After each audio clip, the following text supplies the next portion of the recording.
একদা সাদ্দাত তখন নবজাত শিশু তার মায়ের সাথে জাহাজে করে গভীর সমুদ্র দিয়ে পাড়ি দিয়েছে। সাদ্দাতের বয়স তখন 2 দিন কি 3 দিন হবে। জাহাজ যখন সমুদ্রের মাঝে গেল তখন হঠাৎ প্রবল বেগে ঝড় বৃষ্টি শুরু হলো, আর এই জাহাজটি গভীর সমুদ্রে ডুবে যাচ্ছে দেখে সাদ্দাতের মা জাহাজে একটি কাঠ ভাসতে দেখে মা খুব কষ্ট করে শিশুটিকে নিয়ে কাঠে ভাসতে লাগলো। জাহাজের সবাই মারা গেল, কিন্তু সাদ্দাত এবং তার মা দুজনেই বেঁচে রইল। বিশাল এই সমুদ্রের মাঝে সাহায্য করার মতো তাদের কাছে কেউ নেই, এক আল্লাহ রাব্বুল আলামিন ছাড়া। শিশুটির কথা ভাবতেই মায়ের চোখ দিয়ে জল বেরিয়ে গেল। কিভাবে বাঁচাবে এই শিশুকে সে কিছুই বুঝতে পারছে না। অস্থিরতার কালো মেঘ ছেয়ে যায় তার সমস্ত হৃদয়ে। এমন সময় আল্লাহ রাব্বুল আলামিন আজরাইল ফেরেশতাকে ডেকে বলল, হে আজরাইল, যাও ওই গভীর সমুদ্রের মাঝে মা ও শিশু দুজনেই বেঁচে আছে, তাদের মধ্য থেকে এখনই মায়ের জান কবজ করে নিয়ে আসো। আজরাইল ফেরেশতা হুকুম পাওয়া মাত্র বিশাল সমুদ্রের মাঝে এসে দেখলো মা তার শিশুকে আদর করছে, দুধ খাওয়াচ্ছে, শিশুকে বাঁচানোর আপ্রাণ চেষ্টা করছে। এটা দেখে আজরাইল ফেরেশতার একটু দুঃখ হলো। সে মনে মনে বলল, হে আল্লাহ, এখনই তো মায়ের জান কবজ করব, কিন্তু এই শিশুটির কি হবে? তারপর এক বুক ব্যথা নিয়ে মায়ের জান কবজ করে আজরাইল ফেরেশতা চলে এলো। আল্লাহ তাআলার আদেশে সমুদ্র শান্ত হয়ে গেল। শিশুটি ভাসতে ভাসতে সমুদ্রের কিনারার এক জঙ্গলের ধারে এসে পৌঁছালো। শিশুটি কান্না করছে, কেননা তার খুব খিদে পেয়েছে। ওই জঙ্গলে ছিল বিশাল বাঘ ও বাঘিনী, তাদেরও বাচ্চা হয়েছিল, কিন্তু তাদের বাচ্চাগুলো কেউ বেঁচে নেই। আল্লাহ তাআলার আদেশে বাঘ শিশুটির দিকে এগিয়ে এলো। শিশুটিকে দেখে বাঘেরও এত মায়া হলো যে শিশুটিকে বাঘ দুধ পান করালো। এভাবেই সেদিন অতিবাহিত হয়ে গেল। পরের দিন একজন জেলে মাছ ধরার উদ্দেশ্যে ওই জঙ্গলের পাশ দিয়ে যাচ্ছিল। এমন সময় হঠাৎ করে তার চোখ গেল ওই শিশুটির দিকে। শিশুটিকে দেখে তার খুব মায়া হলো। সে বলতে লাগলো, হে আল্লাহ, কি সুন্দর দেখতে এই বাচ্চাটি, জানি না এই বাচ্চাটি কার, এমন জায়গায় কিভাবে বাচ্চাটি বেঁচে আছে, তার তো খাবার কিছু নেই, জানি না কোন মায়ের এই সন্তান। এসব কথা ভাবতে ভাবতে তার এত মায়া হলো, শেষ পর্যন্ত সে বাচ্চাটিকে তুলে নিল এবং বাচ্চাটিকে নিয়ে আপন গোত্রের সর্দারের কাছে নিয়ে আসলো। তাদের সর্দার শিশুটিকে দেখে খুবই মুগ্ধ হলো এবং বলল, এই শিশুটি তুমি কোথায় পেয়েছো? তুমি কি জানো এর মা বাবা কোথায় আছে? আমাদের উচিত তার মা বাবার কাছে দিয়ে দেওয়া। তখন লোকটি বলল, সর্দারজি, আমি জঙ্গলের পাশ দিয়ে যাবার সময় দেখলাম জঙ্গলের মধ্যে একটি গাছের নিচে বাচ্চাটি ক্রন্দনরত অবস্থায় আছে। আশেপাশে তার কেউ ছিল না, মনে হয় তার মা বাবা ইন্তেকাল করেছে। তাকে দেখে আমার খুব মায়া হলো, এই জন্যই আপনার কাছে নিয়ে আসলাম। তখনই সর্দারজি বলল, ঠিক আছে, আমারও কোনো সন্তান নেই, এই শিশুটির দায়িত্ব আমি নিলাম। আজ থেকে আমি এই শিশুটিকে লালন পালন করব। এভাবেই শিশু সাদ্দাত বড় হতে লাগলো। বাচ্চাটির বয়স 8-9 বছর বয়সে উপনীত হলে অন্যান্য বাচ্চাদের সাথে সেও মাঠে খেলা করতে যেত। অন্যান্য বাচ্চাদের মধ্যে সে ছিল খুবই সুন্দর এবং স্বাস্থ্যবান। তার মায়াময় চেহারা সকলকে আকর্ষণ করত। সে ছিল খুবই স্বাস্থ্যবান এবং চালাক। তার ছিল ভীষণ সাহস। একদিন সে মাঠে খেলা করছিল, তারপর হঠাৎ সে দেখলো কিছু সৈন্য পার্শ্ববর্তী রাস্তা দিয়ে এগিয়ে চলছে। এটা দেখে সবাই ভয়ে পালিয়ে গেল, কিন্তু বাচ্চা সাদ্দাত সেখানেই দাঁড়িয়েছিল। সৈন্যদের মধ্যে একজনের চোখ অন্ধ ছিল। সে জানতো অন্ধত্ব দূরীকরণে সুরমা একটি মহা ঔষধ, তাই সে যখন যেখানেই যেত সুরমার খোঁজ করত।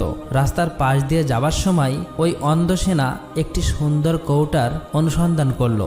সেটি তুলে দেখলো এটি সুরমার কৌটো। এতে করে সে অনেক খুশি হলো। সৈন্যটি কৌটো খুলে তার চোখে সুরমা লাগাতে যাবে, এমন সময় আরেকজন সৈন্য বলল, আপনি চোখে লাগানোর আগে সুরমাটি পরীক্ষা করুন, এই সুরমার মধ্যে ক্ষতিকর কিছু তো থাকতে পারে। তখন সে বলল, কিভাবে পরীক্ষা করব? এবার অন্য একজন সৈন্য বলল, ওই দেখুন, ওই যে বাচ্চাটি দাঁড়িয়ে রয়েছে, ওকে দিয়ে পরীক্ষা করুন। এবার ওই সৈন্যটি তাকে বলল, তুমি এখানে দাঁড়িয়ে আছো কেন? এদিকে এসো। বাচ্চাটি তাদের ভয় না করে এগিয়ে এলো এবং বলল, আমাকে ডেকেছেন কেন? আমি তো কিছুই করিনি। সৈন্যটি বলল, এই সুরমাটি তুমি চোখে লাগাও তো। বাচ্চাটি ভয় না করে সুরমা চোখে দিল। সুরমা চোখে দেওয়া মাত্রই তার অন্তর চক্ষু খুলে গেল। দুনিয়ার সমস্ত বস্তু তার দৃষ্টিগোচর হতে লাগলো। এমনকি জমিনের নিচে থাকা সমস্ত স্বর্ণ, রূপা, হিরে আরো সমস্ত দামি দামি খাজনা দেখতে দেখতে পেল। বাচ্চাটি ছিল খুবই চালাক, শুধু চালাক নয়, প্রতারক। বাচ্চাটি মনে মনে বলল, এইসব কথা এদেরকে বলা যাবে না, আমাকে অন্য কিছু বলতে হবে। অন্যদিকে এক সৈন্য বলল, কি ব্যাপার, তুমি কিছুই বলছো না কেন, কি হয়েছে তোমার? আর তখনই বাচ্চাটি মিথ্যা অভিনয় করে কাঁদতে কাঁদতে বলল, সুরমা লাগানোর ফলে চোখে মারাত্মক ব্যথা অনুভব হচ্ছে, আমার চোখ জ্বলে যাচ্ছে, এখন আমি কি করব? আপনারা আমাকে কি চোখে দিয়েছেন? এই কথা শুনে একজন সৈন্য অন্ধ ওই সৈন্যকে বলল, মনে হয় সুরমায় কোনো ভেজাল মিশ্রিত আছে, এটা ওই আসল সুরমা নয়। এরপর তারা সুরমার কৌটা ফেলে ভয়ে ওই স্থান ত্যাগ করলো। বাচ্চাটি দ্রুত ওই সুরমার কৌটা নিয়ে বাড়িতে চলে এলো। বাড়িতে এসে তার বাবার নিকট বলল, বাবা, আমি এমন এক জিনিস পেয়েছি যেটা দিয়ে খুব তাড়াতাড়ি আমরা রাজা হয়ে যাব। তখন তার বাবা বলল, কি এমন পেয়েছো? তখন বাচ্চাটি বলল, বাবা, আমি এমন এক সুরমা পেয়েছি যেটা চোখে লাগালে জমিনের নিচে সমস্ত স্বর্ণ, রূপা, হিরে, মণিমুক্তা সবকিছু দেখতে পাই। তখন বাবা বলল, বড় আনন্দের কথা শোনালে বাবা, তোমার কোনো ভয় নেই, আমার অনেক লোকজন আছে, আরো আছে অসংখ্য ঘোড়া ও গাধা, তুমি চোখে সুরমা লাগিয়ে চলো, তুমি যেখানেই স্বর্ণ রূপা খাজানা দেখতে পাবে তখনই আমাদেরকে বলবে, আমরা উঠিয়ে নেব। এভাবেই 10 বছর পর বাচ্চাটি যখন পূর্ণ যুবকে পরিণত হলো, তখন হঠাৎ একদিন সর্দার মৃত্যুবরণ করলো। সর্দারের মৃত্যুর কিছুদিন পর একজন বলল, এখন আমাদের সর্দার কে হবে? অপরদিকে থাকা একজন ব্যক্তি বলল, যেহেতু আমাদের সর্দার তাকে লালন পালন করে বড় করে তুলেছে, তাই এই যুবককে সর্দার করা হোক। সবার অনুমতিতেই এই যুবককে সর্দার করা হলো। কিছুদিন পর যুবক সাদ্দাত অনেক অহংকারী হয়ে গেল, কারণ তার কাছে প্রচুর ধন সম্পদ ছিল। সে কারো পরোয়া করত না, এমনকি দেশের বাদশাকেও সে পরোয়া করত না। এভাবেই কয়েক বছর পর তার প্রশিক্ষণপ্রাপ্ত সৈন্য দ্বারা দেশের বাদশাকে পরাজিত করে সে নিজেই দেশের বাদশার সিংহাসনে আরোহণ করল। এক রাষ্ট্রীয় ক্ষমতা নিজের হাতে তুলে নেয়। এক সময়ের অসহায় বাচ্চা আজ দেশের রাষ্ট্রপ্রধান। একদিন বাদশা সাদ্দাত তার রাজদরবারে উজির, নাজির, মন্ত্রী এবং সমস্ত কর্মচারীকে ডেকে বলল, আমার ধন ও দৌলত, সোনা, রূপ, হিরে, ঘোড়া, হাতি, গাধা সহ কোনো জিনিসের অভাব নেই। আমার যেরকম সুন্দর চেহারা, ধনসম্পদ আছে, তাতে কি আমি খোদা হবার উপযুক্ত নয়? তখন সেখানে উপস্থিত থাকা মন্ত্রী, উজির, নাজির সকলেই একসাথে বলল, নিশ্চয়ই, এত যার ধন দৌলত, দালান কোটা, হাতি, ঘোড়া সবই তো আছে, তুমি যদি খোদা না হও তাহলে এই দুনিয়ায় খোদার উপযুক্ত আর কে? এত সুন্দর ভরা মণিমুক্ত, হিরে জহরত, এত কর্মচারী, এত লোক সবই তো আছে, তাহলে তুমি খোদার উপযুক্ত। তখন বাচ্চা সাদ্দাতের আরো অহংকার বেড়ে গেল। সে তখন বলল, কাল থেকে এই দেশে কোনো মানুষই যেন গাছ পূজা বা পাথর মূর্তি পূজা না করে, সবাই যেন বাচ্চা সাদ্দাতকে পুজো করে। আসলেই বাচ্চা সাদ্দাতের উপর কথা বলার মতো সাহস কারো ছিল না। বাদশাহ সাদ্দাতের হুকুম মতো পরের দিন থেকে তার সৈন্যবাহিনী দেশের বিভিন্ন প্রান্তে বেরিয়ে পড়ল। একটি স্থানে গিয়ে তারা ঘোষণা করল, আজ থেকে এই দেশে কেউ মূর্তি পূজা করবে না, তার বদলে বাদশাহ সাদ্দাতকে পূজা করবে। যদি এই হুকুম কেউ অমান্য করে তাহলে তাকে মৃত্যুদণ্ড দেওয়া হবে। এই কথা বলার পর তার সৈন্যবাহিনী সেখান থেকে চলে গেল। এদিকে হযরত হুদ আলাইহিস সালাম মূর্তি পূজা ছেড়ে সকলকে আল্লাহর রাস্তায় আসার জন্য আহ্বান করছে, আল্লাহর দিন প্রচার করছে। কিন্তু বাদশাহ সাদ্দাতের সৈন্যদের মুখে এমন কথা শোনার কিছুদিন পর হযরত হুদ আলাইহিস সালাম বাদশাহ সাদ্দাতের দরবারে এসে হাজির হলেন। হযরত হুদ আলাইহিস সালাম বললেন, হে বাদশাহ সাদ্দাত, তুমি নাকি নিজেকে পূজা করতে বলেছ, তুমি নাকি খোদা এই দাবি করছো, তোমার এত সাহস কে দিয়েছে? এখনো সময় আছে, এক আল্লাহর প্রতি ঈমান আনো। হযরত হুদ আলাইহিস সালামের সাহস দেখে রাজ দরবারের সবাই অবাক। যার ভয়ে দেশের সমস্ত মানুষ, উজির, নাজির, মন্ত্রী, এমনকি নিজের বেগমও কথা বলতে পারে না, সেখানে একজন দরবেশ কিনা তাকে উপদেশ দিচ্ছে। কে এই ব্যক্তি? তারা কেউ বুঝতে পারছে না। পাশে থাকা তার মন্ত্রী বলল, হুজুর, কে এই ব্যক্তি যে আপনার উপর কথা বলে? তার সাহস তো কম নয়। তখন বাদশাহ সাদ্দাত প্রচন্ড রেগে গেল, উচ্চস্বরে গর্জন করে বলে উঠল, তোমার আল্লাহকে মানতে যাব কিসের জন্য? আমি নিজেই খোদা। তখন হযরত হুদ আলাইহিস সালাম বললেন, আল্লাহ পরম করুণাময়, তিনি আপনাকে দুনিয়ায় সুখে রাখবেন এবং মৃত্যুর পর তোমাকে বেহেশতে থাকতে দেবে। এই কথা শুনে বাদশাহ সাদ্দাত বলল, তোমার আল্লাহ কি আমার চেয়েও সুখী? হযরত হুদ আলাইহিস সালাম বললেন, নিশ্চয়ই আল্লাহ তাআলা নেক বান্দাদের জন্য বেহেশতে তৈরি করেছেন। দুনিয়া ছেড়ে চলে যাবার পর পরকালে বেহেশতে রয়েছে অতুলনীয় শোভা, অফুরন্ত সুখ। সেখানে কোনো কিছুর অভাব নেই। সেখানে থাকবে হুর, কত খাবার যা দুনিয়ার সমস্ত খাবারের স্বাদের থেকে আলাদা। থাকবে মধু, দুধের নহর। এই কথা শুনে বাদশাহ সাদ্দাত হা হা করে হেসে উঠল এবং বলল, রেখে দাও তোমার আল্লাহর বেহেশতের কাহিনী। এমন আজগবি গল্প কতই না শুনেছি। হযরত হুদ আলাইহিস সালাম বললেন, এগুলো কোনো মিথ্যা গল্প নয়, এগুলো সত্যি। আল্লাহ তাআলার এমন অপরূপ বেহেশত তোমার কি পছন্দ হয় না? তখন সাদ্দাত অহংকার করে বলে উঠল, আমি তোমার আল্লাহর কাছে মাথা নত করব কেন? আমি কি তোমার আল্লাহর মতো বেহেশতে তৈরি করতে পারি না? আমার তো কোনো কিছুর অভাব নেই। তখন হযরত হুদ আলাইহিস সালাম বললেন, বাদশাহ সাদ্দাত, তোমার মাথা খারাপ হয়ে গেছে। না হলে এমন কথা বলতে না। আল্লাহ যা করতে পারে তা পৃথিবীর কোনো মানুষ কখনোই করতে পারবে না। সাদ্দাত তখন অহংকার করে হেসে বলল, মূর্খরা এমন কথা বলে, আমি নিশ্চয়ই পারবো। আমার টাকা পয়সা, কর্মচারী, কোনো কিছুর অভাব নেই। আমি তোমার আল্লাহর মতো একটি বেহেশতে বানিয়ে দেখিয়ে দেব। সাদ্দাতের কথা শুনে হযরত হুদ আলাইহিস সালাম প্রচন্ড রেগে গিয়ে বলল, মূর্খ বাদশাহ, এত বড় স্পর্ধা তোমার, এত অহংকার কিছুতেই আল্লাহ তাআলা সহ্য করবে না। বাদশাহ তখন প্রচন্ড রেগে গিয়ে হযরত হুদ আলাইহিস সালামকে সেখান থেকে তাড়িয়ে দিলেন। কিছুদিন পর বাদশাহ সাদ্দাত তার সমস্ত উজির, নাজির, মন্ত্রী এবং কর্মচারীকে ডেকে বললেন, আমি দুনিয়াতে বেহেশতে তৈরি করার সংকল্প করেছি, সুতরাং তোমরা উপযুক্ত জায়গা সন্ধান করো। হুকুম মাত্রই সারা দেশ সৈন্যবাহিনী জায়গার অনুসন্ধান করতে লাগলো। অনেক অনুসন্ধান করার পর একটি জায়গা সবার পছন্দ হলো। এই খবর জানানোর জন্য তারা সবাই তাড়াতাড়ি রাজ দরবারে আসলো। সাদ্দাতের প্রধান উপদেষ্টা তাকে বলল, হুজুর, বেহেশত বানানোর জন্য সবচেয়ে সুন্দর এবং উপযুক্ত স্থান পেয়েছি। বাদশাহ সাদ্দাত বলল, কোন স্থান? সেই স্থানের বিবরণ দাও। তখন প্রধান উপদেষ্টা বলল, স্থানটি লম্বায় ৮,০০০ মাইল এবং চওড়া ৫,০০০ মাইল। এই কথা শুনে বাদশাহ সাদ্দাত অনেক খুশি হলো। সাথে সাথে বাদশাহ সাদ্দাত ঘোষণা করলো, এই দেশে কারো বাড়ি কেউ স্বর্ণ রূপা রাখতে পারবে না, সবাইকে রাজ দরবারে জমা দিয়ে যেতে হবে। হুকুম মতো পরের দিন থেকে সাদ্দাতের সৈন্যবাহিনী দেশের বিভিন্ন প্রান্তে প্রতিটি বাড়িতে অনুসন্ধান করতে লাগলো। যার বাড়িতে সোনা, রূপা, হিরে পাওয়া যেত সেটিকে তারা নিয়ে চলে আসতো। এইভাবে বাদশাহ সাদ্দাতের সৈন্যবাহিনী সাধারণ মানুষের উপর অত্যাচার করত। দেশে ক্রমশ অন্যায় অত্যাচার বেড়ে গেল। বাদশাহ সাদ্দাত তার মন্ত্রীকে জিজ্ঞেস করলো, মন্ত্রী, বেহেশত তৈরির কাজ কত দূরে এগোলো? মন্ত্রী বলল, হুজুর, দুনিয়ার বিভিন্ন প্রান্তে যেখানে যত মূল্যবান জিনিস ছিল, স্বর্ণ, হিরে, মানিক, মুক্ত, জহরত, ইয়াকুত ও মার্বেল জোগাড় করা হলো। এমনিভাবে পৃথিবীর বিভিন্ন প্রান্ত থেকে লক্ষ লক্ষ সুদক্ষ কারিগর ও মজুরি বেহেশত তৈরির জন্য আসতে শুরু করলো। বাদশাহ সাদ্দাত তাদেরকে বলল, তোমরা বেহেশতের মধ্যে এমন অসংখ্য বালাখানা তৈরি করবে যার একটি ইট হবে স্বর্ণের এবং অপরটি হবে রূপার। মনে রাখবে, তোমরা যেদিন এই কাজ সফল করে আমাদের সংবাদ দেবে, সেদিনই আমার চিরকাঙ্ক্ষিত বেহেশতে বসবাসের জন্য যাব। দিন রাত পরিশ্রম করে ৩০০ বছর ধরে বেহেশত তৈরি করা হলো। অনেক ঐতিহাসিকদের মতে সেটি বিচিত্র কারুকার্যময় ও অপূর্ব সুন্দর হয়েছিল। যেদিকে নজর দেওয়া যায় সেদিকেই অপরূপ। চারিদিকে কারিগরদের শ্বেত পাথরের অপূর্ব কার্য। রংমহলের চারিধারে হাজার হাজার ঝাড়ু লণ্ঠন ঝুলছে, কিন্তু আলোর দরকার হয় না। অন্ধকার রাতে সেই ঘরগুলো চাঁদের আলোর মতো স্নিগ্ধ উজ্জ্বল, মণিমুক্ত খচিত।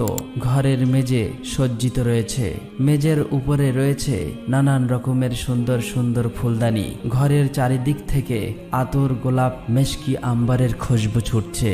মহলের চারিপাশে বাগান, ওই বাগানে রয়েছে সোনা রূপার গাছ, তার পাতা ও ফল নানা রকমের কারুকার্যময় পাথর দিয়ে তৈরি।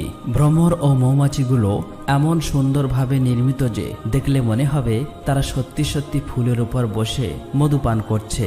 সেসব ফুল থেকেও খুশবু বার হচ্ছে, আর ওইসব গাছের নিচ দিয়ে কুলকুল শব্দে বয়ে চলেছে গোলাপ পানির নহর। তার পানি এত স্বচ্ছ যে মনে হচ্ছে যেন মুক্তার ধারা বয়ে চলেছে, ধারে ধারে হিরে মণি মুক্তার ঘাট। এখানে তৈরি শত শত সুন্দরী রমণী আছে। তারপরে আনন্দের জন্য নাচঘর, সেখানে সারা পৃথিবী থেকে বেচে বেচে সুন্দরী রমণীদের আনা হলো। আনন্দের জন্য কচি কচি ফুটফুটে সুন্দর কিশোরীদের রাখা হলো। সোনা রূপার তৈরির সমস্ত ঘরের আসবাবপত্র তৈরি করা হলো। সর্বশেষে বহু পরিশ্রমের ফলে বেহেশত নির্মাণের কাজ সম্পূর্ণ হলো। অবশেষে বাদশার মন্ত্রী একদিন বাদশার কাছে গিয়ে বলল, হুজুর, বেহেশত নির্মাণের কাজ শেষ হয়েছে। বাদশাহ সাদ্দাত খুব আনন্দের সাথে বলল, বেহেশতে কেমন নির্মাণ হলো? মন্ত্রী বলল, হুজুর, যেদিকে চোখ যায় চোখ জুড়িয়ে যাবে। পৃথিবীর এমন কোনো জিনিস নাই যে সেখানে আমরা তৈরি করিনি। বলুন, আপনি কবে সেখানে প্রবেশ করবেন? বাদশাহ সাদ্দাত বলল, ঠিক আছে, কিছুদিন পরেই আমি সেখানে প্রবেশ করব। তুমি এটি আয়োজনের ব্যবস্থা করো। সাদ্দাতের সম্মানার্থে বেহেশতে প্রবেশ পথে নির্মাণ হলো শাহী তরুণ অনিন্দিত সুন্দরী যুবতীদের দাঁড় করিয়ে রাখা হলো বাদশাকে অভ্যর্থনা জানানোর জন্য। মোট কথা, বাদশার আনন্দ আরাম আয়েশের জন্য যত কিছুর প্রয়োজন সবই তারা করল। বেহেশতে প্রবেশের নির্ধারিত সময় উপস্থিত, সকল প্রকার প্রস্তুতি সম্পূর্ণ। বাদশা শাহী পোশাকে সজ্জিত হয়ে তার মন্ত্রী, উজির, নাজির, কর্মচারী সমস্ত লোকজনকে নিয়ে বেহেশতে প্রবেশের জন্য এগিয়ে চলল। কিছু দূর যাওয়ার পর দূর থেকে নজর পড়ল বেহেশতের একটা অংশ এত চমকপ্রদ যে চোখ ঝলসে যেতে লাগলো। আনন্দে সাদ্দাতের মুখ থেকে কথা বের হলো না। মনে মনে বলল, এই তো আমার বেহেশত, ওখানে আমি খোদা হয়ে বসবো। এমনি ভাবেই তারা প্রায় বেহেশতের কাছে এসে পড়ল। বাদশা সাদ্দাত যখন বেহেশতের দরজার কাছে এসে পড়ল, ঠিক এমন সময় আল্লাহ রাব্বুল আলামিন হযরত আজরাইল ফেরেশতাকে ডেকে বলল, হে আজরাইল, যাও, বাদশা সাদ্দাতের এখনই জান কবজ করে নিয়ে আসো। দুনিয়ার বুকে বেহেশত বানানোর আশা আকাঙ্ক্ষা তার চিরতরে মিটিয়ে দাও। আল্লাহ রাব্বুল আলামিনের হুকুম পাওয়া মাত্রই হযরত আজরাইল ফেরেশতা সাদ্দাতের সেই বানানো বেহেশতের দরজায় একটি সুন্দর যুবক সেজে দাঁড়িয়ে রইল। তার সুন্দর চেহারা দেখে খুশি হয়ে বাদশা সাদ্দাত তাকে জিজ্ঞেস করল, তুমি কি বেহেশতের দারোয়ান? যুবক উত্তরে বলল, আমি মালাকুল মউত আজরাইল ফেরেশতা। সাদ্দাত একটু হতভম্ব হয়ে গেল। সে বলল, তার মানে? আমি কিছুই বুঝতে পারছি না। আমি আজরাইল ফেরেশতা, তোমার জান কবজ করার জন্য আল্লাহ তাআলা আমাকে পাঠিয়েছে। সাদ্দাত ক্রোধে উদ্দাম হয়ে উঠল, চিৎকার করে বলল, সাবধান, আমার সঙ্গে তামাশা! কারো অপেক্ষা না করেই সে নিজেই তার সঙ্গে মোকাবেলা করার জন্য প্রস্তুত হলো। কিন্তু কি আশ্চর্য, সে ওখানেই পাথরের মতো থমকেই রইল। ভয়ে তার সারা শরীর দিয়ে ঝরঝর করে ঘাম বের হতে লাগলো। চিৎকার করে বলল, সৈন্যগণ, শত্রুকে মোকাবেলা করো। তখন আজরাইল ফেরেশতা অট্টহাসি হেসে বলল, কোথায় তোমার সেই বিশাল সৈন্য সামন্ত? কোথায় তোমার সেই বিশাল ক্ষমতা? সাদ্দাত ভালো করে লক্ষ্য করে দেখল তার সৈন্য সামন্ত, উজির, নাজির, মন্ত্রী, কর্মচারী যে যেখানেই ছিল সবাই একেবারে নিশ্চিহ্ন হয়ে গেছে। সাদ্দাত এবারে ঠকঠক করে কাঁপতে লাগলো। তারপর নত হয়ে ভীত কণ্ঠে বলল, সত্যি কি তুমি আজরাইল? হযরত আজরাইল ফেরেশতা বলল, হ্যাঁ, সত্যিই আমি আজরাইল, কিন্তু দেরি করার আমার আর সময় নেই। আল্লাহর হুকুম পালন করতেই হবে। এখনই তোমার জান কবজ করে নেব। সে শিশুর মতো অসহায়ভাবে হাউ হাউ করে কেঁদে উঠল। মিনতি করে হাত জোড় করে পায়ে ধরে বলে উঠল, সামান্য সময় দাও হে আজরাইল। অনেক সাধ করে বহু বছর ধরে আমি বেহেশত তৈরি করেছি, একটু সামান্য দেখার সুযোগ দাও। তীব্র গর্জন করে হযরত আজরাইল ফেরেশতা বলল, খবরদার, এক পাও এগিয়ে আসবে না। সাদ্দাত হাউমাউ করতে শুরু করে দিল। সেই অবস্থাতেই হযরত আজরাইল ফেরেশতা তার জান কবজ করে চলে গেল। তারপর হঠাৎ একটা ভয়ঙ্কর এবং ভীষণ আওয়াজে সাদ্দাতের তৈরি সেই স্বাদের বেহেশত একেবারে মাটির সঙ্গে মিশে গেল। পৃথিবীর জমিনে তার আর কোনো চিহ্ন রইল না। পৃথিবীর জমিনে অহংকারের ফল কিরূপ হয় সেটা শুধু রয়ে গেল মানুষের মনে। একদিন হযরত আজরাইল ফেরেশতা আল্লাহর দরবারে উপস্থিত হয়ে বললেন, আপনার নির্দেশে আমি মানুষের জান কবজ করে থাকি, এতে আমার কোনো মায়া দয়া লাগে না। তবে দুটি মানুষের জান কবজ করার সময় আমার একটু মায়া হয়েছিল। তার মধ্যে একজন হলো ওই মহিলা যে বিশাল সমুদ্রের মাঝে জাহাজ ডুবে যাওয়ার পর আপন শিশুকে নিয়ে একটি কাঠের উপর ভাসছিল, আর তখনই আপনি তার জান কবজ করার জন্য নির্দেশ দিয়েছিলেন। আমার তখন বাচ্চাটির জন্য বড়ই মায়া হয়েছিল যে এই শিশুটির অবস্থা এখন কি হবে, কে তাকে দুধ খাওয়াবে, দেখাশোনা করে বড় করে তুলবে। আর একজন হলো এই বাদশাহ যে কয়েকশো বছর ধরে সাধনা করে একটি মনোরম বেহেশত বানিয়েছিল, অতঃপর সে যখনই ওই বেহেশতে প্রবেশ করতে গেল ঠিক তখনই আমাকে আপনি জান কবজ করার আদেশ দিলেন। আমার তখন বড়ই খারাপ লাগছিল, এই জন্য যে সে তার নির্মিত বেহেশতকে এক পলকের জন্য দেখে যেতে পারল না।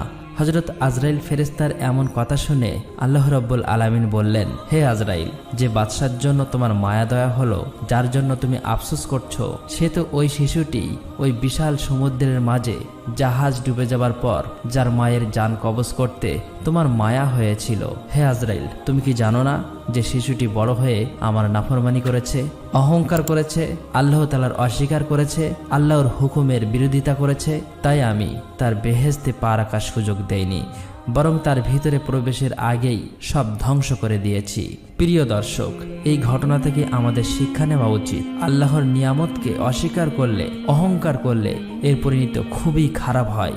আমরা এই পৃথিবীতে আল্লাহর নিয়ামতের মাঝে ডুবে থেকেও অহরহ নাফরমানি করে চলেছি, আল্লাহর হুকুমের বিরুদ্ধে আচরণ করছি। এই সমস্ত জিনিসকে আমাদের বর্জন করতে হবে। সকল খারাপ কাজ ছেড়ে দিয়ে সহজ সরল পথে চলার চেষ্টা করা উচিত। আল্লাহ তাআলা যেন আমাদের সকলকে হিংসা, অহংকার, সুদ, ঘুষ, হারাম আরও সকল প্রকার খারাপ কাজ থেকে দূরে সরিয়ে রাসূল সাল্লাল্লাহু আলাইহি ওয়াসাল্লামের দেখানো পথে চলার তৌফিক দান করুক। আমিন।